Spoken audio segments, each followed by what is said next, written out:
I am speaking to a collective of people who has been very patient in the pursuit of their goals, in the pursuit of their self-development, in the pursuit of higher truth, in the pursuit of justice, in the pursuit of what's right, what's good, what's whole.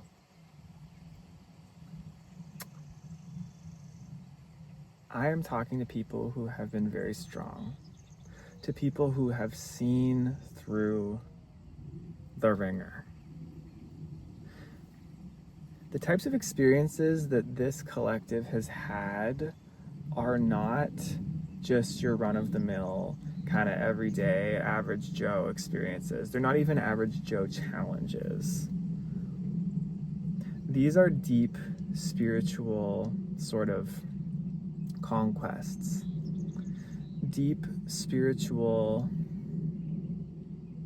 initiations, deep deaths and rebirths and reattunements and realignments. Just all of it. All of it.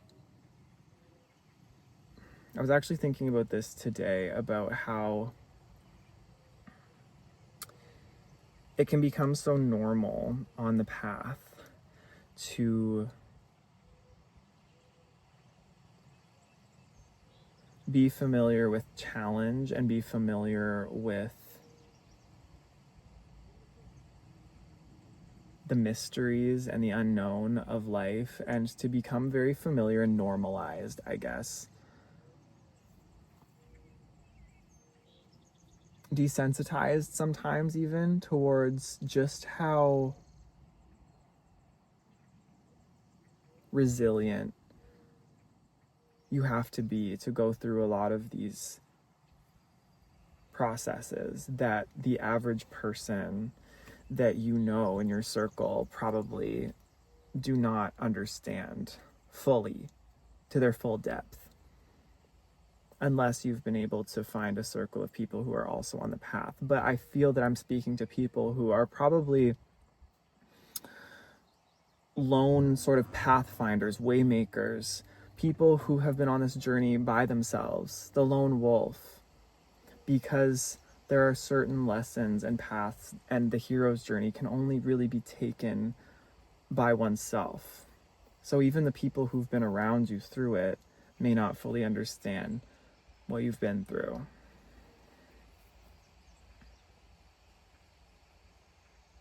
I pulled oracle cards before this reading, from the animal spirit deck. I had they're all face down now, but I had the buffalo, the bat, the octopus, and the mouse.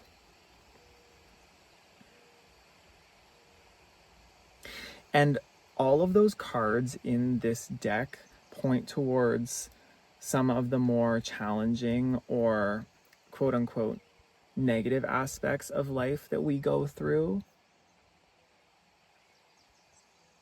The buffalo, talking about persevering even in the face of difficulty, looking at difficulty as an opportunity to be uplifted, looking at difficulty on the path as just another step, very Taurus energy. The bat talks about being in the darkness, being in the dark night of the soul, being in the shadow of the self, but knowing that just on the other side of the darkest part of the night is the dawn, where the light rises again. The new beginning. Waiting for it to emerge. The mouse talks about getting caught up in the finer details of life and getting so caught up in them that they become a bit meaningless. Attaching to and holding on to things that are not really beneficial in the long run because of fear and anxiety, because of the idea of losing something if they're not held on to so tightly. And the octopus talks about boundaries. It talks about having good intentions and being very adaptable. Think of the octopus, it's like an alien. It's so adaptable. It can fit through very small spaces. It can camouflage itself. It's very intelligent. but it doesn't really have a strong suit of armor or a strong body to protect itself. So boundaries being this thing that are difficult. Adapting too much sometimes to the point that one loses themselves in others and situations that are not so beneficial for them. And on the bottom of the deck, I have the Hawk card, which talks about a message from divinity itself and being a messenger. Very strong, all-seeing. Hawks have that bird's eye view. So that was the message I immediately got, was you are somebody who has been through the lessons of all of these animals. You've been through the buffalo. You have been strong on the path. You have had the optimism, even in the face of the most, dastardly challenges, types of challenges that other people would topple at. You have been the bat, where you have been the light in the darkness, knowing that a new day would dawn. You have been the mouse who has been amidst people and situations and your own mind attaching themselves to things that don't matter and learning to let go of the things that don't matter in favor of something larger. And you've been that octopus. Oh, I've been the octopus. I think most of us on this path have been the octopus. Adaptable, an alien, something a lot of people don't understand, and with poor boundaries because people are also fascinated by you. And under all of this, you have this beautiful vision. You have this beautiful message to give the world. Your being is a message. And you want to know what the best part about me pulling these cards is I put them here on my dashboard in front of me, and they were all upright. And just before I started this reading, this gust of wind came and knocked them all down. Face down, the same direction. Which tells me that era of your life is over. That era of your life in which the challenges and the difficulties and the harsh lessons, I'm getting like Saturn, Fort Knox, the harsh karmic lessons you had to face through all those situations. You've learned them. You've taken them and integrated them. Not to say you won't face them in different ways later on in life, but that's the point, right? Is you've faced them so that when you do come across those situations again, you now know how to handle them. They're now part of you. But they're not as daunting. They're not as challenging as they once were. They're just different. And all that remains now is the vision. All that remains now is you and the message you have.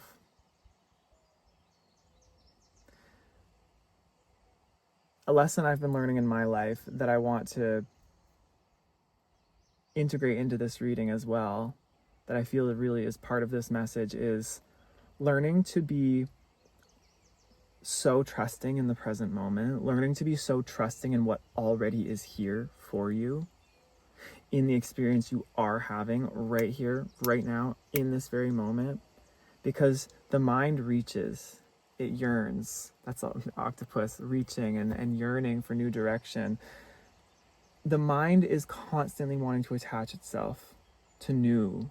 It constantly wants to attach itself to something else, another thought, another thing, another achievement, another desire. But the truth is that what we're really seeking, what would really fulfill us the most deeply, is just this moment, presently, being.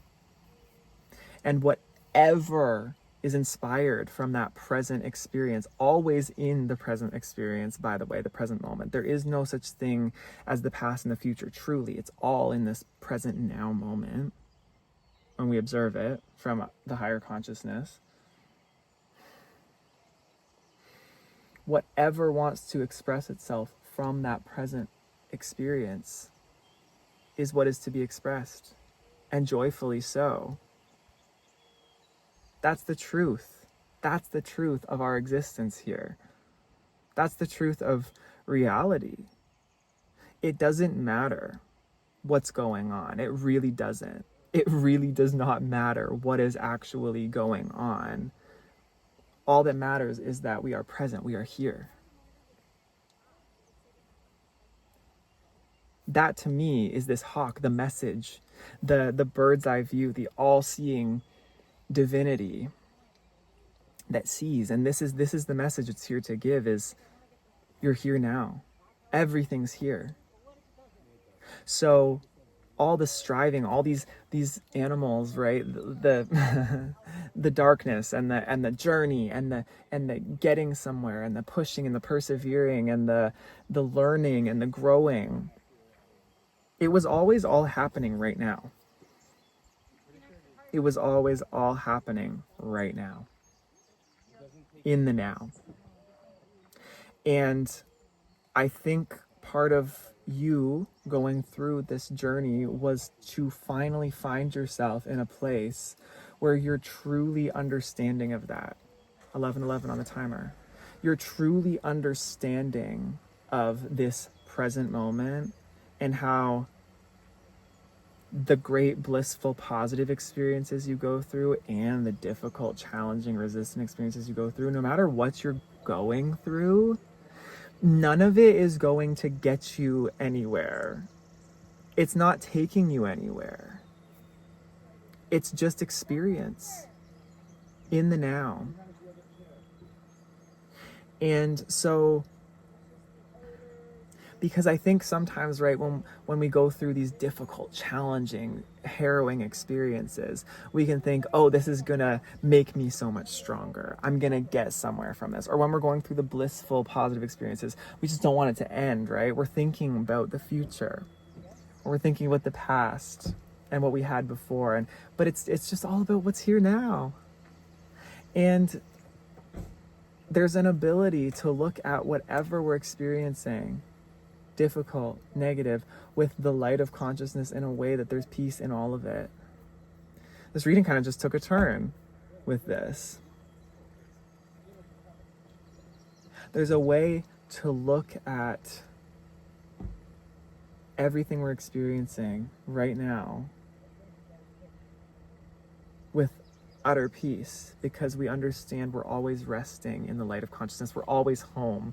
I just made a video about how today I was walking along the street and felt a message coming to me, and I started talking to myself. I talk to myself a lot on the street. I'm one of those. And I was listening to Gangaji last night, a video, and she was talking about how we're always home. The light of consciousness is our resting place. And because of that, no matter what we're going through in this human experience, this earthly existence, there's nowhere to go, there's nowhere to be, because we're always home in our consciousness. And as I was walking, I saw a book on a table, just randomly on the street. And the title of the book was Always Home, right after I thought this. And so I think that's such a pertinent message today, and to this reading, is we're always home. And that's the message. That is that hawk, higher perspective again. Always home. Always loved. Always safe. Always at peace, because everything that's happening, the whole journey, you've never been alone. You've never been separated, because it's all been happening within this constant watchfulness of your own consciousness. You've always been held in the home of your consciousness.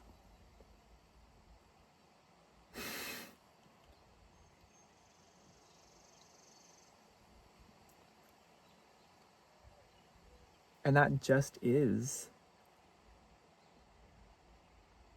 There's not much more to say about it. So if I'm speaking to you in this message, if you've watched this far, then I think you also have this understanding. Or you're ready to embody this understanding.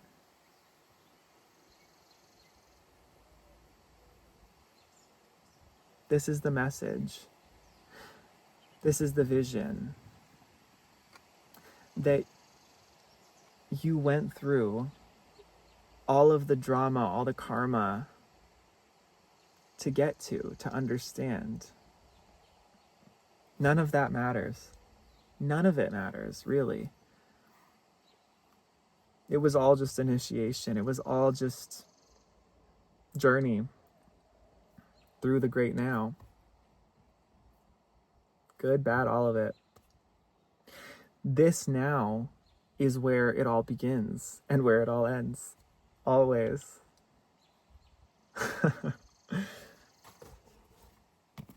So, this is who you are. And so, what I was saying before, it's so easy to get caught up in thinking that there needs to be something else that you're doing, thinking that maybe you're, behind schedule, or you need more time, or I need to be doing something more grandiose, more structured, more understandable to other people, something that's more, always more, right, with the mind. But it's this now moment that's holding you. Oh! It's gotta fly right in the face. And it's not that serious. It's really not. This now moment, in all of its glory, in all of its imperfection, in all of its strangeness, absurdity, terror, this is it. This is it. I almost don't even want to pull any more cards. Spirit, on the bottom of the deck, cacao and initiation. Okay. Yeah. Okay. Okay. So yeah, some of you may have thought like all this journey, this struggling, this resilience battle, this strengthening, thinking that it's going to land you at like this pot of gold at the end of the rainbow. Thinking that it's going to bring you some heavenly space that just is never-ending bliss and abundance. Because I've gotten caught up in that as well, right? But to me, that's not really what it's about. The spiritual journey and all of the hardship and you learning resilience and strengthening your soul and expanding your soul, it's all just part of this present experience.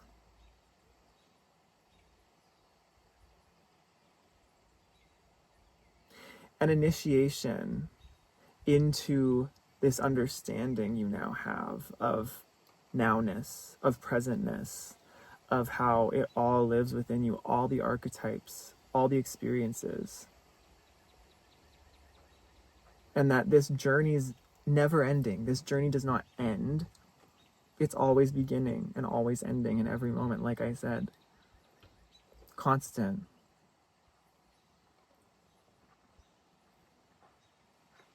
Constant.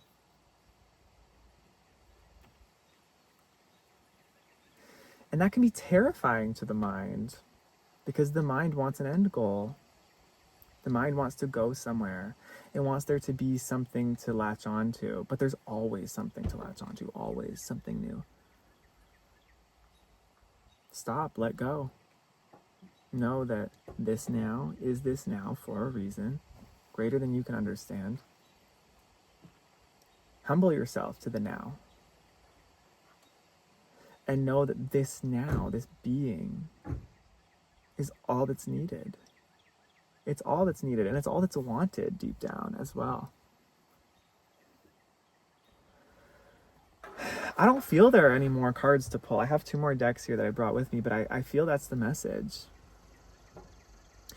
You've been through it. You are the spiritual warrior. You are the peaceful warrior. You are the wounded healer. You have been through it. But I feel that I feel that this process can become unending. This need to struggle and to heal and to grow and to push and to develop and to improve. Like, it can be a never-ending cycle when our mind attaches itself to that being our identity, to being the spiritual warrior, to being the savior, to being the master. You know, when the mind attaches itself to that identity, then that can become a cycle we attach ourselves to as well. But I think Spirit's saying, like, stop all of that. Not that it's not going to appear again, because it can, but stop perpetuating that cycle. Because I think, like the Buddha said, I believe this was said, like, he understood, he learned that there was no benefit in suffering either. Like, going into, he was born into this rich kingdom where he never saw any suffering, and then he decided to go the complete extreme opposite when he realized suffering existed in the world. He went out into the villages and into the impoverished areas, and he decided to, like, stop eating and have no money. He decided to live as a completely poor ascetic, and that had no benefit either. It was the middle way that he found the peace in. It was the middle way, which is just that present, like, whatever comes. And the buffalo was the first card that came out. So the buffalo has the most positive connotation to me of those cards. And I think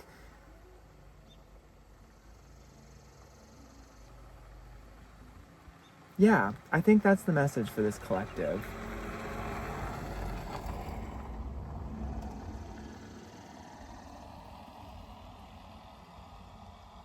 Just remember that. Whatever you're going through, remember that.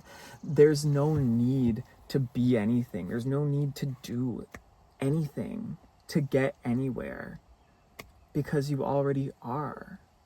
And whatever you're going through is all experience, is all play for the divine, is all an expression of the divine.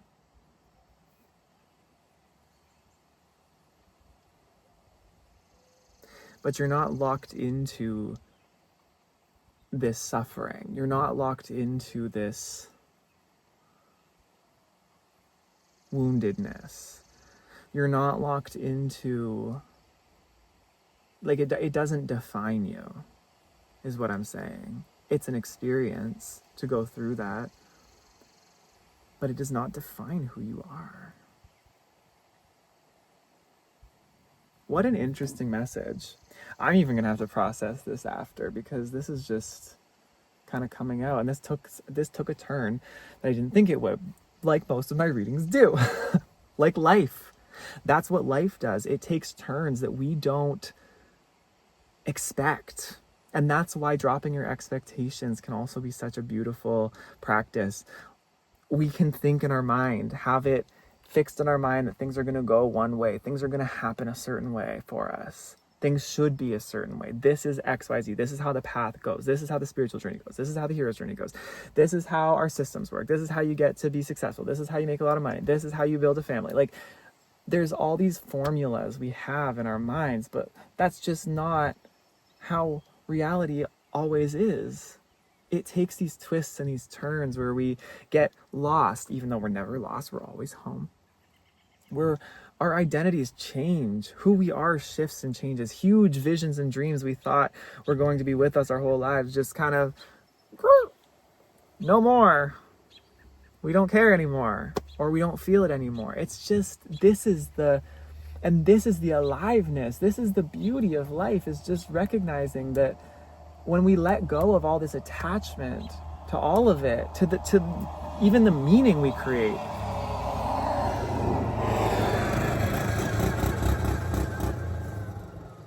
broom broom. Life gets fun. Life becomes fun. It becomes joy.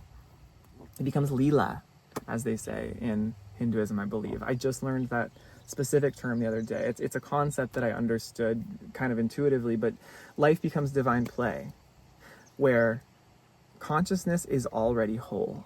Consciousness is whole because it's absurd to think it's anything else. It's already one. It's already all of it. And so the expression of us, the expression of this life, the expression of anything we can perceive is all just a play. All just a play. With no inherent meaning to it. But that's the joy of why we're here, right? That's the fun part of being creative human beings and having the creator's mind, is that we get to create the meaning moment to moment. What is most meaningful to you in this moment? Like, not holding yourself captive to the identities and the ideas of the past and what you think needs to now carry itself out into the manifest destiny of that thing. But who are you now? What means something for you right here and right now? That's that magic of childhood too. Kids are always just making stuff up. They're making up games. They're making up meanings. They're making up, oh, today this stick is a magic wand and I'm a wizard. Oh, today my backyard is a medieval jousting. You know what I'm talking about. I'm so bad at coming up with random quirky ideas on the spot, but you get it. Like, life is what you make it. It's your perspective. You are the creator. You get to be whatever you want in this moment. And it's all about detaching from outcomes and ideas of who you are, even in a spiritual sense. Even in like a healing sense. You don't have to be the savior. You don't have to be the grandiose healer. You don't have to be the enlightened master. You don't have to be any of it. You can be in moments. But that's not who you are ultimately. Like, who you are is complete infinite potential. You are infinity.